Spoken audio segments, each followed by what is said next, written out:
The Snail and the Whale. This is a tale of a tiny snail and a great big grey-blue humpback whale. This is a rock as black as soot, and this is a snail with an itchy foot. The sea snail slithered all over the rock and gazed at the sea and the ships in the dock. And as she gazed, she sniffed and sighed. The sea is deep and the world is wide.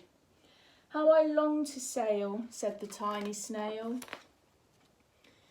These are the other snails in the flock, who all stuck tight to the smooth black rock, and said to the snail with the itchy foot, "Be quiet, don't wriggle, sit still, stay put." But the tiny sea snail sighed and sniffed, then cried, "I've got it, I'll hitch a lift."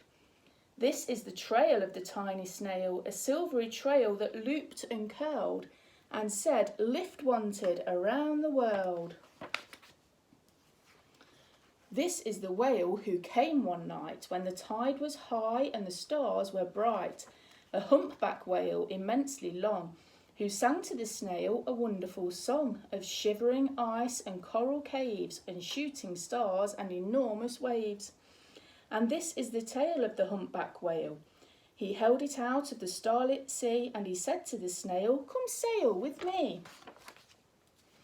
This is the sea so wild and free that carried the whale and the snail on his tail to towering icebergs and far-off lands, with fiery mountains and golden sands. These are the waves that arched and crashed, that foamed and frolicked and sprayed and splashed the tiny snail on the tail of the whale. These are the caves beneath the waves where stripy fish with feathery fins and sharks with hideous toothy grins swam round the whale and the snail on his tail.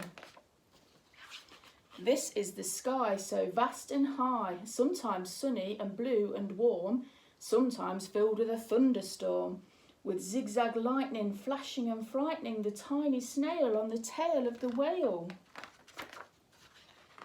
And she gazed at the sky, the sea, the land, the waves and the caves and the golden sand. She gazed and gazed, amazed by it all, and she said to the whale, "I feel so small." But then came the day the whale lost his way. These are the speedboats running a race, zigging and zooming all over the place, upsetting the whale with their ear-splitting roar, making him swim too close to the shore. This is the tide slipping away. And this is the whale lying beached in a bay. "Quick, off the sand, back to sea," cried the snail. "I can't move on land, I'm too big," moaned the whale. The snail felt helpless and terribly small. Then, "I've got it," she cried, and started to crawl. "I must not fail," said the tiny snail. This is the bell on the school in the bay, ringing the children in from their play. This is the teacher holding her chalk, telling the class, "Sit straight, don't talk." This is the board as black as soot, and this is the snail with the itchy foot. "A snail, a snail!" The teacher turns pale. "Look," say the children, "it's leaving a trail." This is the trail of the tiny snail, a silvery trail saying, "Save the whale." These are the children running from school, fetching the fireman, digging a pool, squirting and spraying to keep the whale cool.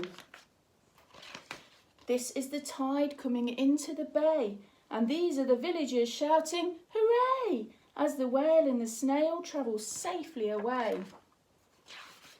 Back to the dock and the flock on the rock, who said, "How time's flown, and haven't you grown?"